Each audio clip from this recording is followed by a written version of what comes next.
While Laura Wilkinson is in 8th place, the lone American to final, Cynthia, she's well out of medal contention. What does she have to do to creep up? Dan, I think that bronze medal is definitely within reach. Beyond that, it's hard to say, but I know.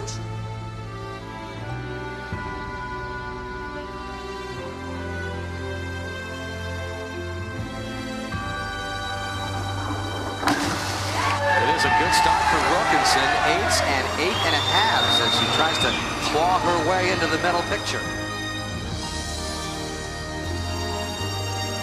Just one of the most positive people you will ever meet. How good was it? She does it again. Good scores for Wilkinson as she continues to try to move up and gets more instructions from Armstrong. What a story continues to develop for Laura Wilkinson of the United States. Came into these finals in the 8th spot, but now as she gets ready for her second to last dive, she is in first place. Her dream of a gold medal maybe just 2 dives away. And this is her biggest challenge, this dive here, she told me. Oh my gosh! That's the best I've seen her do that dive since she came back to diving from breaking the bones in her foot.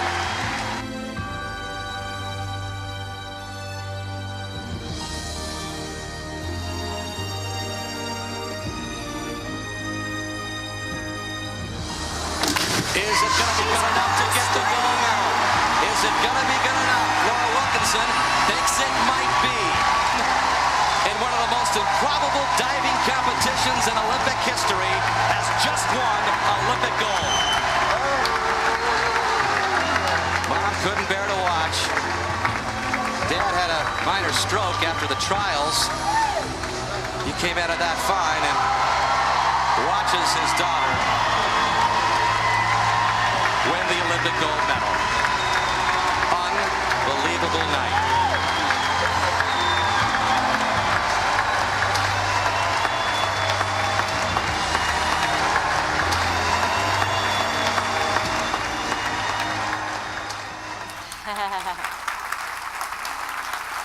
Thank you.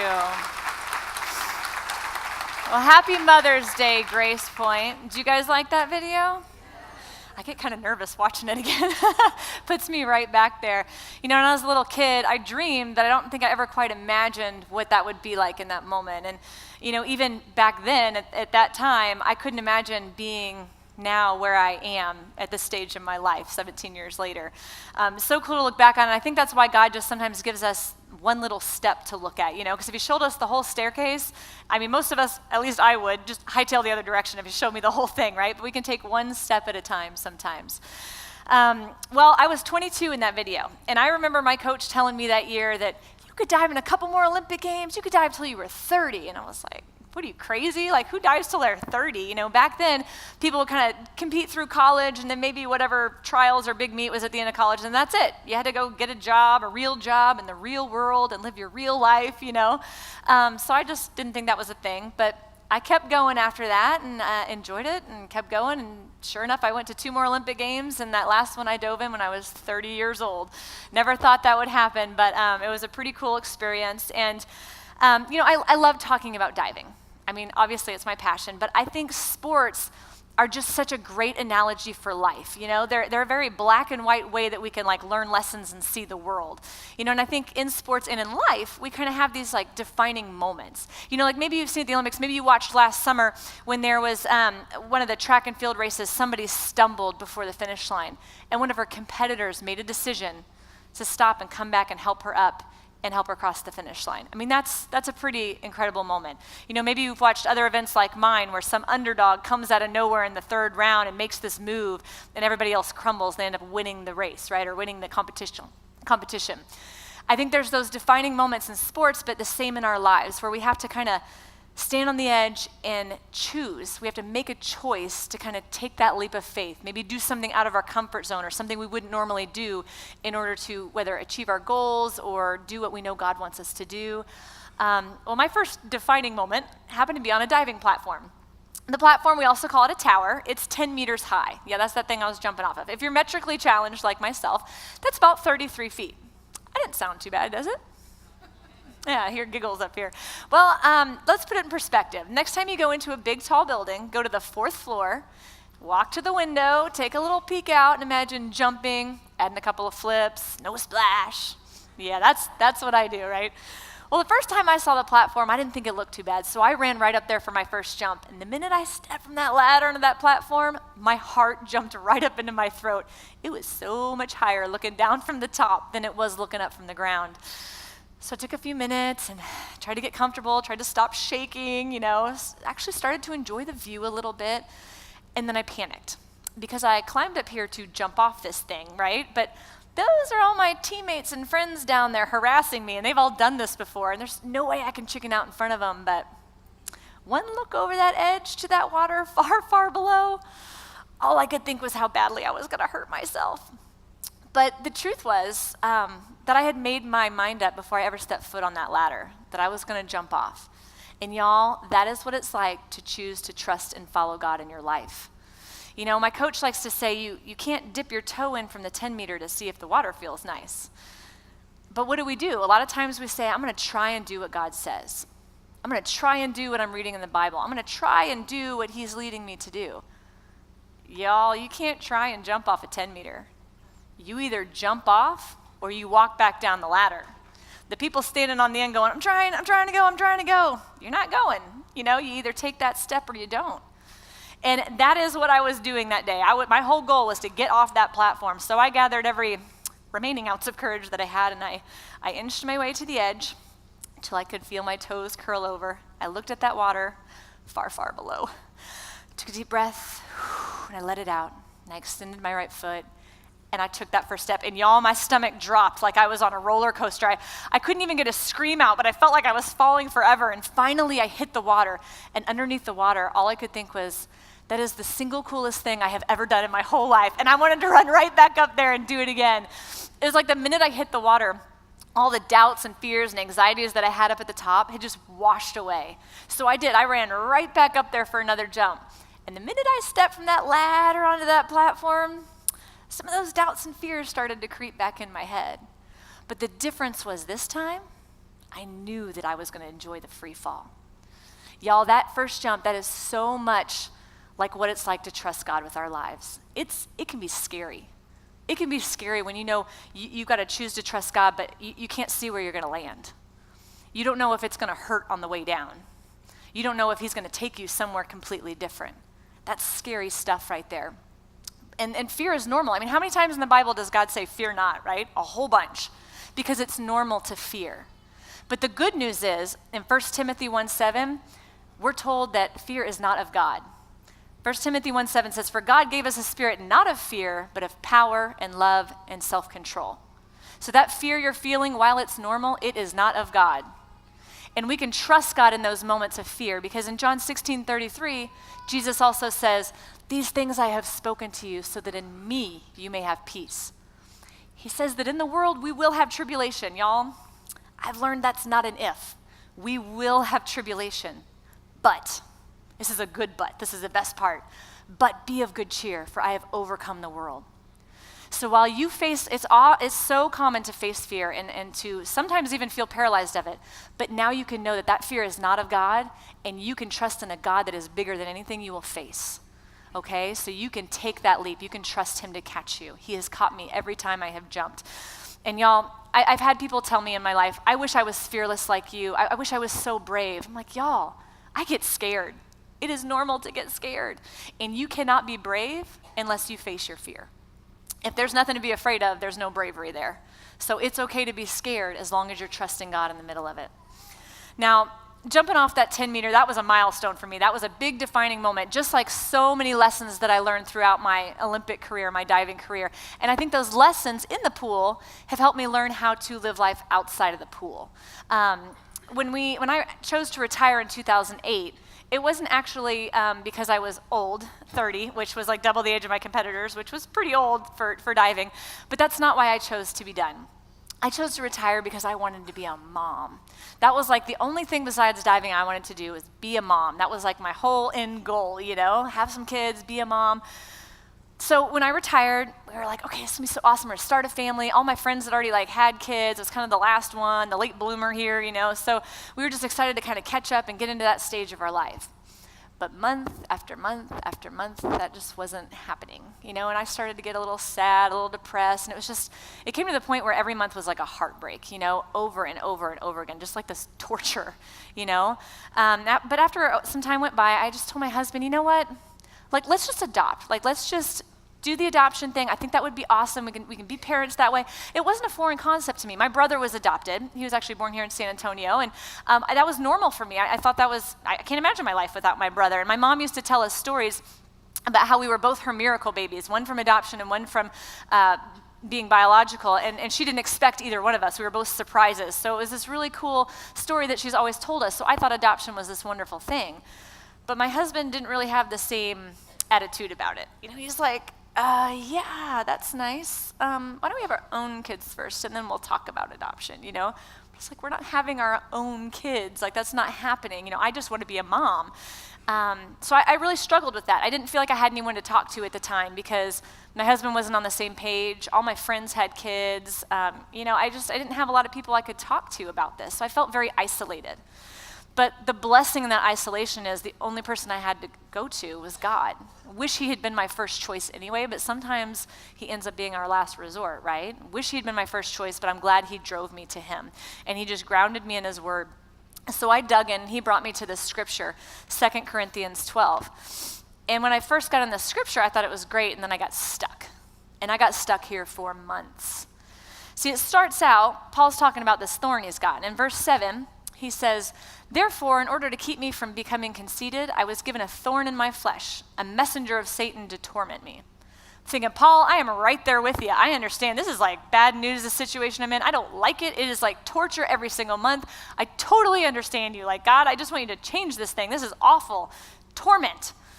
Verse 8, he says, 3 times I pleaded with the Lord to take it away from me. Paul, I am still right there with you. I have been begging God to just change my situation. Just take it away, change it, make me a mom, no problem. Paul, I am right there with you. I am begging God for this thing. But then we came to verse 9. And this is not a good but like we heard earlier. This is a bad but. I didn't like this. Paul's asking for God to take something away. I'm asking for God to change something, and his answer is but. That's not what you want to hear. It says, but he said to me, my grace is sufficient for you, for my power is made perfect in weakness. And that is where I got stuck. I didn't think his grace was sufficient. I didn't feel that way at that time. I wanted God to give me this thing, and he's saying, no, I'm sufficient for you. I'm enough. I didn't think he was enough. I wanted kids. If you're telling me I can't be a mom, I'm not okay with that. I want this. How are you supposed to be enough for me? But as I'm dealing with that scripture, I didn't run away from it. It wasn't the answer I wanted to hear, but I didn't run away from it. I wrestled with it. And I got in there, I yelled at God. I got mad at him. I complained to him. I cried to him. We wrestled with this. And he kept me here for months, y'all, as I grieved and I mourned. And I realized that my problem wasn't that God wasn't giving me what I wanted. My problem was that I didn't think God was enough for me, and that's not okay. Because if I can't be a mom, he has got to be enough for me. He's got to be enough for me if I am a mom. And so that's what I was realizing in those moments. And so as I'm asking him, how are you sufficient? How can you be enough for me if I can't do this thing, if I can't be this person? Well, he showed me who he is. I think a lot of times we think of God, we think of Jesus more than God the Father. We think of Jesus because we're New Testament people, right? And we think if he came down, we've got this relationship. Jesus is my best friend. He's awesome. And he is. And all those things are true. But we forget sometimes the nature of God and who he is. He is the creator. He is perfect and holy and righteous. Do you know what holy means? It means set apart. He is set apart. He's that awesome. But the cool thing is that how set apart he is, he still loves us. See, he's set apart. We are sinners. We're all fallen. We all fall short of the glory of God. We all fall short of that glory. But he loves us enough in our sin to come down and change it.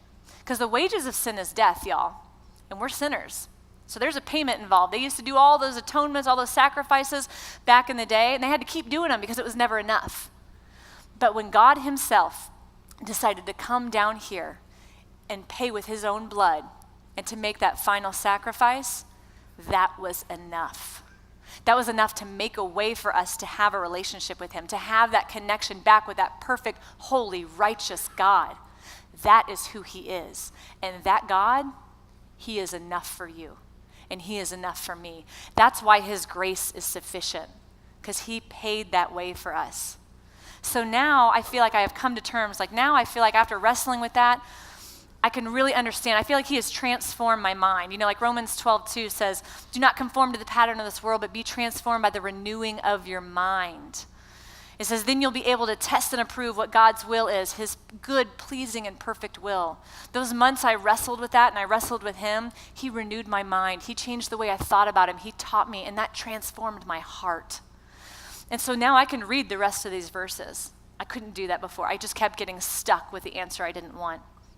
But now I know my grace is sufficient for you, for my power is made perfect in weakness. Therefore, I will boast all the more gladly about my weaknesses, so that in Christ's power may rest upon me. That is why, for Christ's sake, I delight in weaknesses and insults and hardships and persecutions and in difficulties. For when I am weak, then I am strong, because he is enough. Y'all, it was really cool. Not only was God transforming my heart during that time, but I found out that he was actually working on my husband at the same time. I didn't know that. So apparently, my husband Eric had been wrestling with God about this adoption thing, because he wasn't cool with it, but he saw how broken I was over this. So we were on our way to church one day, and I guess Eric had been praying to God that, like, he was not cool with this adoption thing. So God was really going to have to make it like crystal clear. He was going to have to like put a sign right in front of his face and be like, this is what you need to do. Because he wasn't okay with it yet. He wasn't comfortable with the idea. So we're sitting in church and the choir's singing and it was great. And then afterward, the choir director stands up to speak, and he like never does that. It was completely random. And he starts telling his adoption story about how he was adopted as a baby and his sister was too, and how it was this wonderful miracle and how it just represents what you know, God has done for us, how we are now like part of his family, grafted into his family, we're heirs with Christ. And he's just doing this awesome comparison. And I'm just bawling because I want to be a mom, so that's all I'm hearing, you know. And my husband, as we're walking to the car, is like pale white, okay, like he's seen a ghost. And he's from Minnesota. Sometimes that's kind of hard to tell the difference, but I know him pretty well. So when we got to the car, I was like, what is wrong with you? Like, you do not look okay. You look sick or something. And he says, well, you know, he tells me, I've been praying about this, and I think we need to adopt. And I was like, what? Like, what just happened? So he tells me the story, and we prayed about it some more, and about a month later, we celebrated our 7th wedding anniversary by signing some adoption papers to adopt our baby girl, Zoe, from China. And so I was just over the moon, because now I'm going to be a mom. Like, I'm just so excited. There's now like a light at the end of this tunnel, and I'm going to be a mom. And I come to the terms that like God was enough anyway, and now he's giving me this blessing in spite of that. You know, it's just awesome. And so at first it was kind of slow. You know, I mean, because we decided we were going to adopt, and it can be a long process. And they told us it was going to be a 3-year wait. And I was like, oh, that's like forever. But I'm going to be a mom. There's a light at the end of this tunnel, right? But as we're waiting, that wait is getting longer and longer. They tell us, no, it's going to be 4 years. It's going to be 5 years. It's going to be 6 years. And I'm like, okay, is this tunnel going to end? Like, the light's just getting farther away. But about a year into that wait, fun surprise, I found out I was pregnant with my oldest daughter, Arela. And so we were through the moon, excited, completely shocked and surprised, and we're like, we're going to have 2 kids. This is going to be so amazing. And so after my oldest daughter was about 1, we decided that we were going to go the special needs route for China, because that was a much quicker process. So we did special needs. We got matched within a month. Then we were there 3 months later to pick her up from China, brought her home.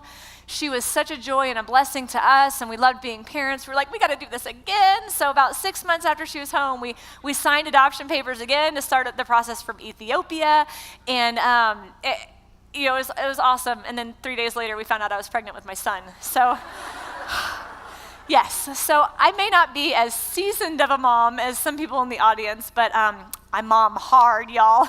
We just get into it and we do it. We are all out. So we ended up going from 1 kid to 3 kids with a 4th on the way in 13 months, and my oldest was 2.5.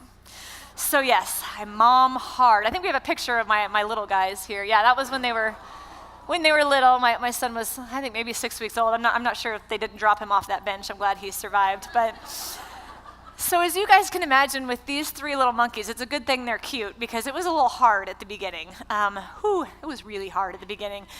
I think the first, I don't know, maybe year was rough. I mean, my oldest had just learned to potty train. My middle one was learning to potty train, and my son was just an infant, so I'm like carrying him around everywhere we go. I think we spent 50% of our waking hours in the bathroom, just trying to like wipe bottoms, wash hands while I'm feeding him. Like, it was gross, y'all. Like, I didn't shower for days. Like, we were in the dirty, you know what I'm saying? Like, it wasn't pretty, but like sometimes, Mom, you just gotta survive. You just gotta go into survival mode, and you just gotta make it to the end of the day and keep asking your husband, when are you coming home? When are you coming home? When are you coming home? I need a break.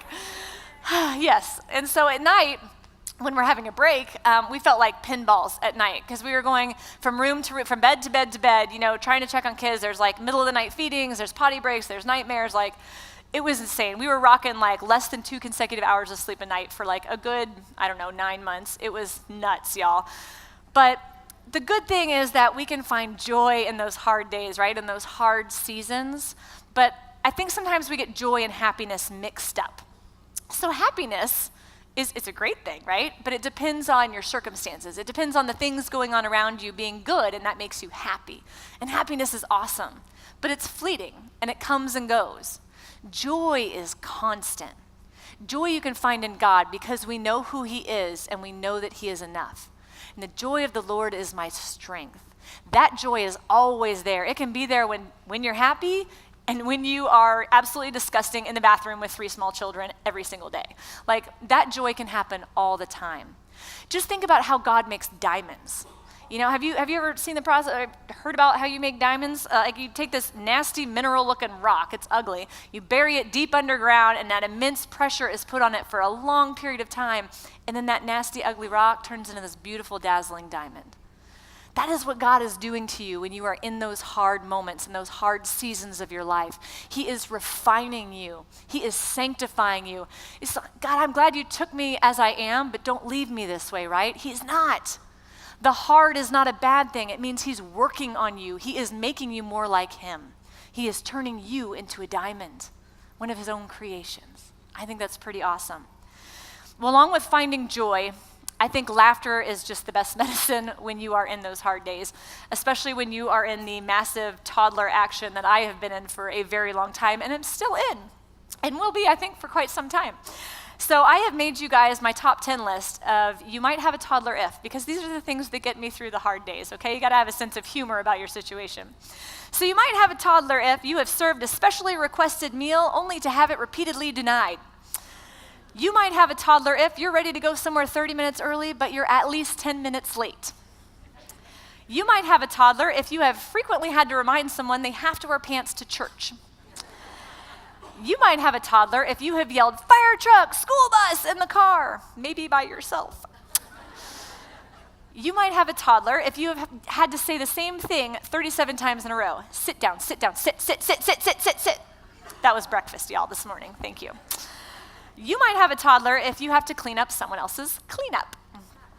You might have a toddler if you continually hear reenactments of your day performed by Barbies, ponies, and other creatures. You might have a toddler if it takes you longer to get everyone buckled into the car than it does for you to drive to your destination. You might have a toddler if someone is always following you into the bathroom. And you might have a toddler if 356 urgent needs pop up right after bedtime. Yes. So those are my top 10 toddler-isms, yes. And if you guys ever think you have too much time on your hands or you're bored, just come to my house. We'll keep you busy, no problem. So as God knit our family together, I was so through the moon and thankful to be a mom, like so overjoyed. But as the days and weeks and months passed, I started to feel this tug that there was something more.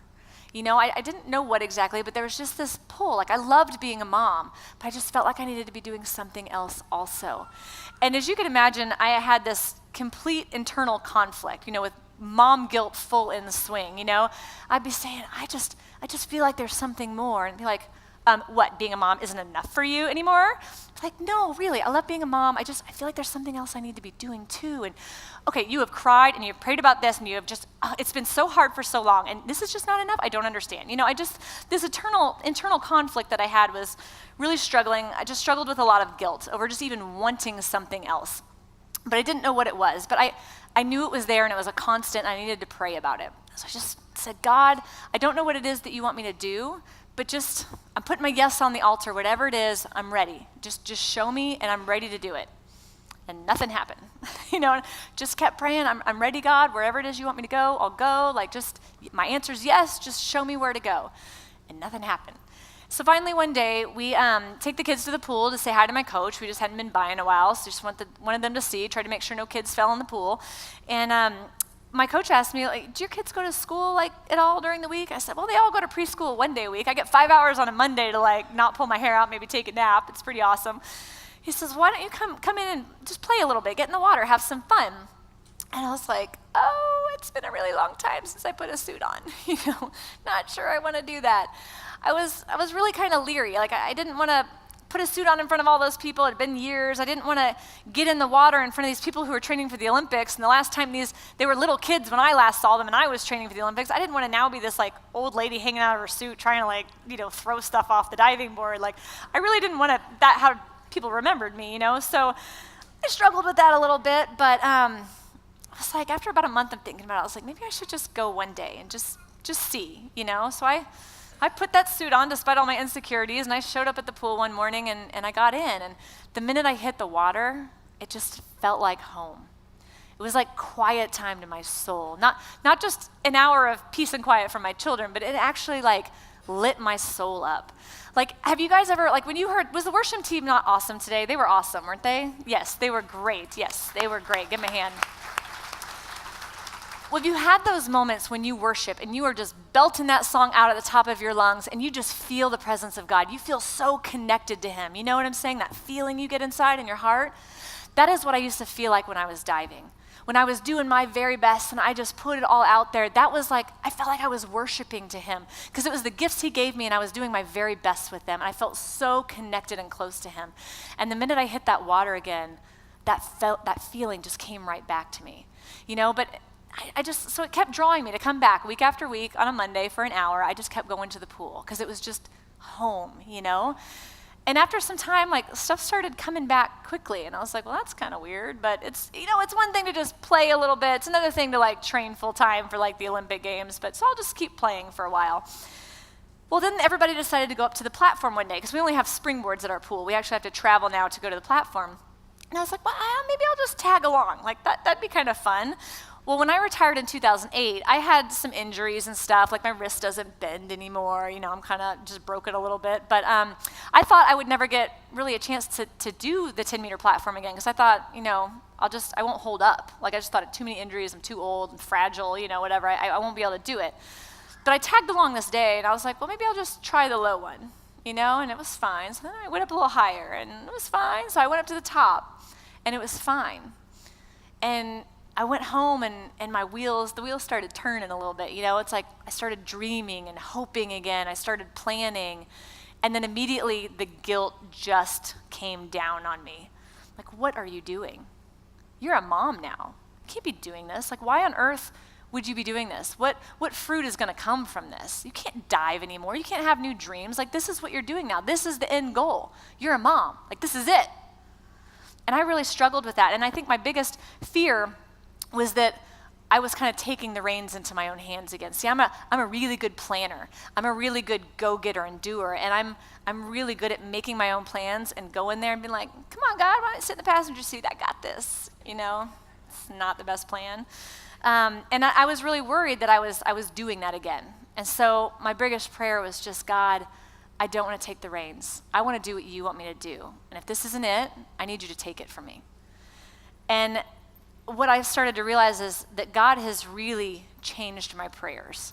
He's really changed my perspective, because just a few years ago, I was praying for God to give me stuff. Gimme, gimme, gimme, gimme. But I learned that He's not a genie in the bottle and that He's enough. And now I'm saying, God, I want what you want for me more than I want this fleeting dream. I want what you want for me. And it's been so cool to see that refinement. I think Psalm 37:4 really kind of sums this up for me, at least. It says, take delight in the Lord and he will give you the desires of your heart. Now, the first thing we have to do is take delight in the Lord. That's the most important part. Take delight in the Lord first. Then he'll give you the desires of your heart. But I don't think it's like what we're thinking. It's not like he's just going to give you everything you want. He's not a genie in the bottle. We'd established that. But when you take delight in the Lord and you want what he wants first, he begins to change the desires in your heart to match with his. He gives you the desires of your heart. And I really can see that refinement and that sanctification that he's drawn in me. And I still can't believe that, a few years ago, I've gone from a place of wanting my own desires more than God to now wanting God more than my own desires. And he has made it now abundantly clear after my husband and I have prayed a lot about it. We've taken some steps. God has made it step by staircase step very clear that this is, in fact, exactly where he wants me to be. And y'all, it's scary. I'm a 39-year-old mama 3, and I've got old injuries and things going on, but yet I am back in the pool training for another Olympic Games, and I'm able to do it. Like, it's been really cool to watch, and I am having to trust him every step of the way because I can't do this on my own. I know I can't do this on my own, and I'm scared. I feel like I'm standing on the edge all over again. I'm afraid I'm going to fail in front of the world. I'm scared I'm going to take reins into my own hands again and mess up his plans. I get worried that God is going to ask me to step out of my comfort zone, way out of my comfort zone, because he does that a lot when he grows us, right? Sometimes you just want to hide in the hole in the bottom of the pool instead of that. But here's what I've discovered. Now I'm at the point where even though it's still sometimes scary to step on the edge and stand there, I love jumping.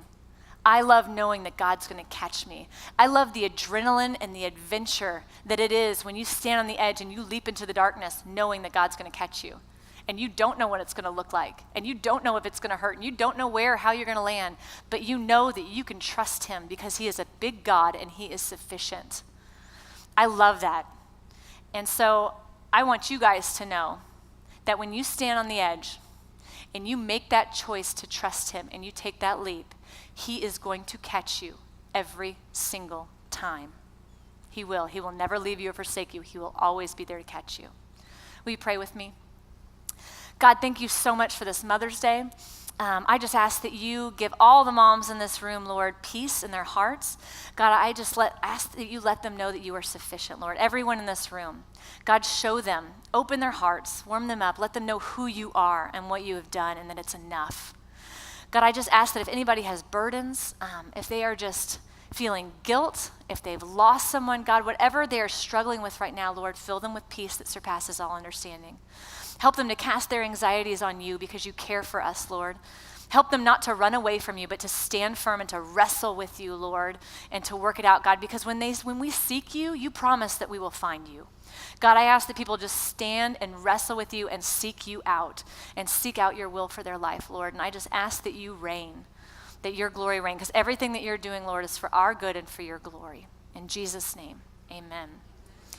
Well, now, if you guys need to pray with anybody, there'll be a prayer team up here waiting for you. Don't forget to take some pictures outside with your beautiful families. And thank you guys so much for having me. Happy Mother's Day.